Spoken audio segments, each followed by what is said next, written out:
السلام عليكم ورحمة الله تعالى وبركاته. الحمد لله. அன்பும் நிலையத்திற்கும் உரிய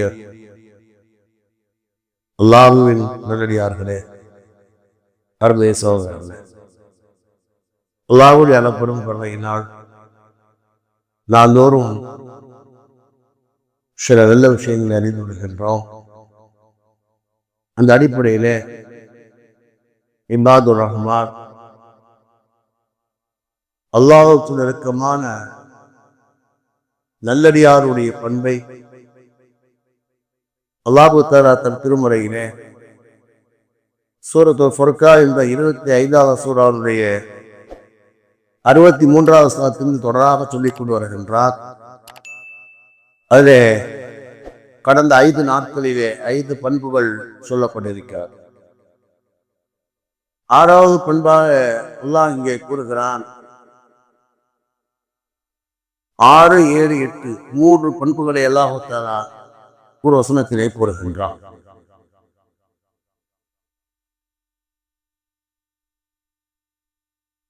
வல்லதீன லா யதுஊன மஅல்லாஹி இலாஹன் ஆகர். அவர்கள் எப்படிப்பட்டவர் என்றால், அல்லாஹ்வோடு வேறொரு தெய்வத்தை அழைக்காதவர்கள். வலா யக்துன ன்னஸ்ஸல்லதி ஹர்ரமல்லாஹு இல்லா பில் ஹக்.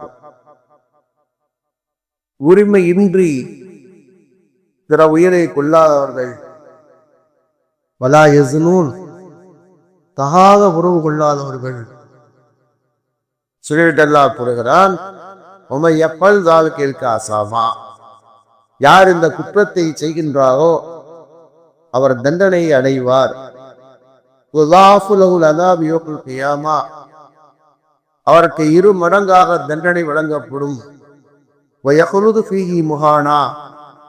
அதிலே அவர் இழிவாக நரகத்திலே நிரந்தரமாக இருப்பார். சொல்லிவிட்டு அல்லாஹ் கூறுகிறான், இல்லாமன் தாப ஆமன வாமில அமரன் சாலிகா. என்ன மனிதர்கள் தௌபா செய்து ஈமானை ஏற்றுக்கொண்டு நற்செயல்கள் செய்கின்றாரோ, அவருடைய குற்றங்களை எல்லாம் அல்லாஹ் தஆலா நன்மையாக ஆக்கி விடுவார். வகான அல்லாஹ் கஃபூரர் ரஹீமா. அல்லாஹ் தஆலா மன்னிப்பவனாகவும் இரக்கமுடையவனாக இருக்கின்றார் என்று அல்லாஹ் தஆலா கூறுகின்றார். அன்பிற்கினியவர்களே, அல்லாஹ் தஆலா இந்த வசனத்திலே 3 வகையான பாவங்களை விட்டு விலகிக் கொண்டவர்கள் நல்லடியார்கள் என்று அல்லாஹ் கூறுகிறார். இந்த வசனத்தை அல்லாஹ் தஆலா இப்போது இறக்கி வைத்தார் என்றார். அப்துல்லாஹ் இப்னு அப்பாஸ் அல்லாஹ் தஆலா அன்ஹு அறிவிக்கிறார்கள், பெருமானார் ஸல்லல்லாஹு அலைஹி வஸல்லம் சில இறை நிராகரிப்பாளர்கள் வந்தார்கள். வந்து சொன்னார்கள், நாங்கள் அறியாமை காலத்திலே நிறைய கொலைகள் செய்திருக்கின்றோம், தாழ உறவுகள் நிறைய செய்திருக்கின்றோம். எங்களுக்கு அழகான வழியை காண்பிக்க முடியுமா என்பதாக கேட்டார். எங்களுக்கு மாற்று வழி, அழகான வழி எங்களுக்கு காண்பிக்க முடியுமா என்பதாக கேட்டார். அப்பதான் அல்லாஹ் தஆலா இந்த வசனத்தை இறக்கி வைத்தார். இந்த வசனத்தோடு சேர்த்து சூரத்து ஜுமருடைய 53வது வசனத்தை அல்லாஹ் இறக்கி வைத்தார்.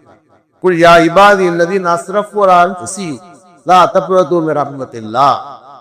பாவங்கள் செய்து தங்களுக்கு தாங்களே அநீதி இழைத்துக் கொண்ட நடிகார்களே, அல்லாஹ்வுடைய அருளை விட்டு நீங்கள் நிராசையாகி விடாதீர்கள். அல்லாஹ் தஆலா எல்லா குற்றங்களை மன்னிப்பார் என்ற வசனத்தையும் அல்லாஹ் தஆலா இந்த வசனத்தை சேர்த்து அப்போதான் இறக்கி விட்டார். அர்த்தம் என்னவென்று சொன்னால், காபிரா இருக்கிறீங்க, நீங்கள் ஈமானை ஏற்றுக்கொள்ளுங்கள்.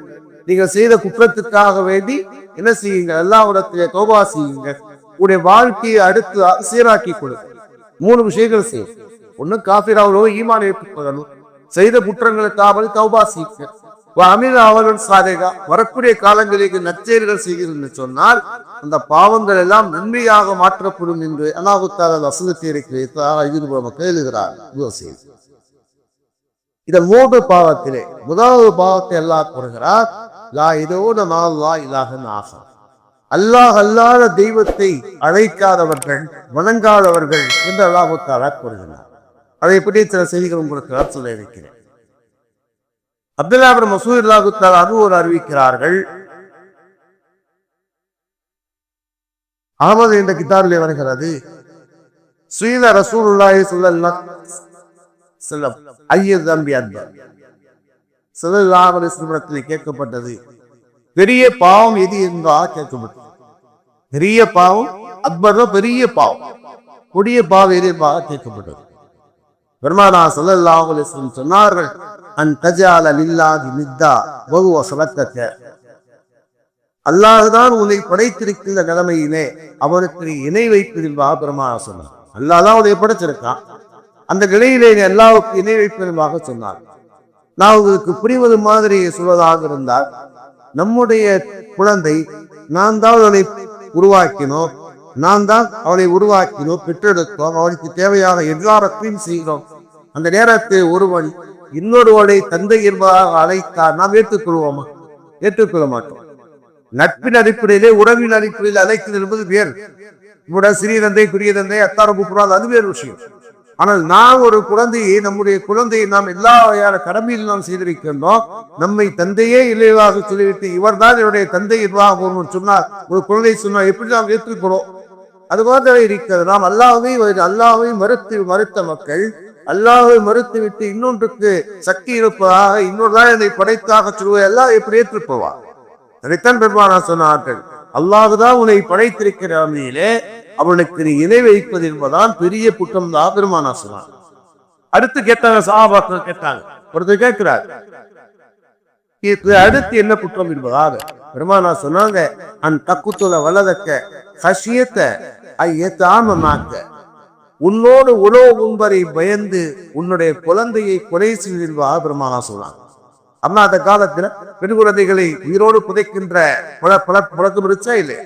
அதை பெருமானார் சொன்னான், அந்த குழந்தையை நீ பராமரிக்க வேண்டும் என்பதற்காக வேண்டி அதுக்கு பயந்து அந்த குழந்தையை நீ கொள்வது பெரும்பாவா சொன்னார். மூன்றாவதாக என்ன பாவா கேட்டார். கேட்ட பெருமானார் சொன்னாங்க, அந்த தசானி ஹலீலத்த ஜாரிக்க, உன் அண்டை விட்டாருடைய மனைவியோடு தார உறவுகள் என்பதாக பெருமானார் சொன்னார். ஏன் இதை பெரிய குற்றமாக சொன்னார் சொன்னால், ஜினா என்பதே குற்றம் தான். ஆனால் அண்டை வீட்டாருடைய மனைவி பெருமானார் சொல்லிக்க ஆரம்பித்து சொன்னால், அது குற்றங்கள் நிறைவேறுவதற்கு அதிகமான வாய்ப்புள்ள இடம், கவனமாக இருக்க வேண்டும் என்பது ஒன்று. இரண்டாவது செய்கிறோம் என்று சொன்னால், அவனை பராமரிப்பது பாதுகாப்பது உன்னுடைய கடமையாக இருக்கிற நேரத்திலே நீயே அந்த குற்றத்தை செய்வது பெரும் குற்றமாக பெருமானார் சொல்றது. கூட ஒரு செய்தி வருது, பெருமானார் கேட்பாங்க, திருடுவதை பற்றி என்ன நினைக்கிறீங்க கேட்டாங்க. அப்ப சஹாபாக்கு சொன்னாங்க, திருடுவது பெரிய குற்றம் தான் என்பாங்க. பெருமானார் சொன்னாங்க, அண்டை வீட்டிலே திருடுவது அடுத்த வீட்டிலே 10 தடவை திருடுவதை விட பெரிய குற்றம் சொன்னாங்க. அதே மாதிரி பெருமானார் சொல்லுவாங்க, ஜினாபை பற்றி தாத உரை பற்றி என்ன நினைக்கிறீங்க? நம்முடைய என்ன ஆச்சரியம், இது பெரிய குற்றம் தான் என்பாங்க. அப்போது பெருமானார் வார்த்தையை சொல்வாங்க, நீ அண்டை வீட்டாருடைய மனைவியோடு சேர்வது அடுத்த பெண்ணோடு சேர்வதை விட 10 மடங்கு பெரிய குற்றவாக சொன்னாங்க. ஏன்னு சொன்னால், அவர்களுடைய விஷயத்திலே நீ கவனமாக இருக்க வேண்டும் என்பது ஒன்று. என்று சொன்னால், இந்த உறவுகளுக்கு மத்தியிலே தான் இந்த தகாத விஷயங்கள் அதிகமாக ஏற்படுகின்றோம். அண்டை விட்டார்கள் உறவுகள் என்பது சகஜமாக கூடும், யாருக்கு இது தெரியாது என்பதற்காக வேண்டி.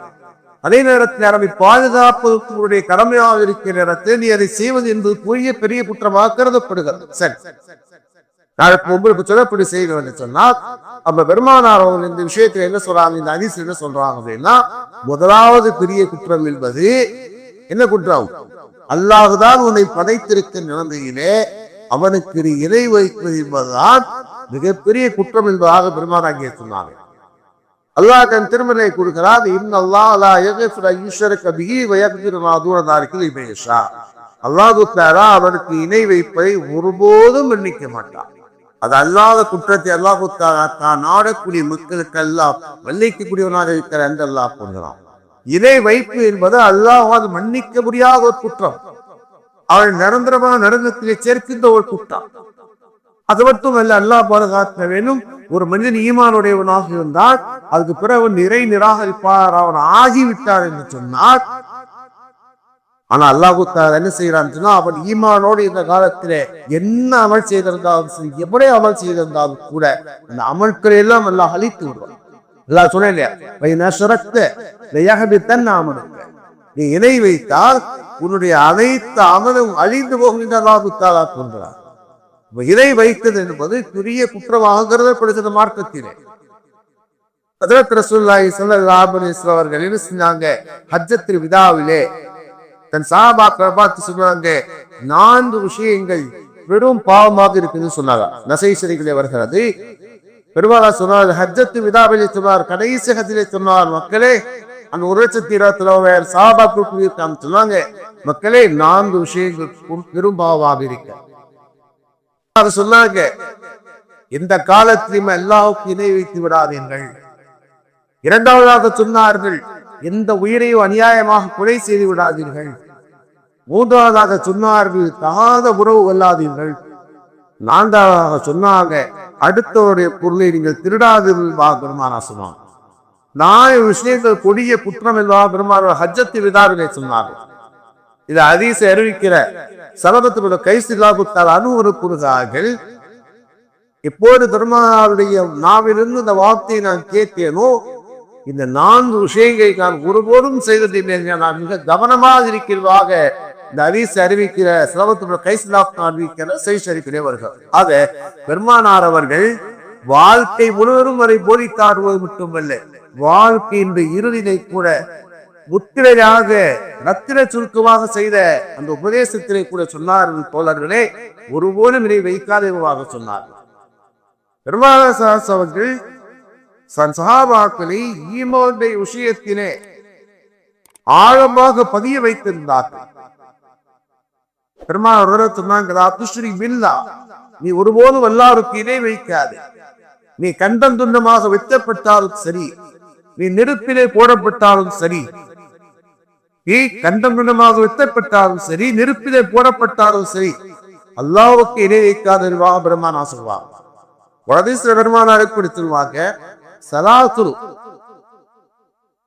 மன் வஜத சலாசு மன் குன்ன ஃபீஹி வஜத ஹலாவத்துல் ஈமான். 3 விஷயங்கள் யாரிடத்தில் இருக்கிறதோ அவர் ஈமானின் சுவையை சுவைத்தவராக ஆகுவார். 3 விஷயங்களுடைய வாழ்க்கை இருந்தா அவருக்கு ஈமானுடைய அந்தஸ்து என்ன, ஈமானுடைய சுவைங்க, ஈமானுடைய அந்தஸ்து என்னங்கிற அவருக்கு தெரியும். ஈமானுடைய அந்தஸ்து தெரிந்தவருக்கு தான் அதை ஃபாலோ பண்ணுவாங்க.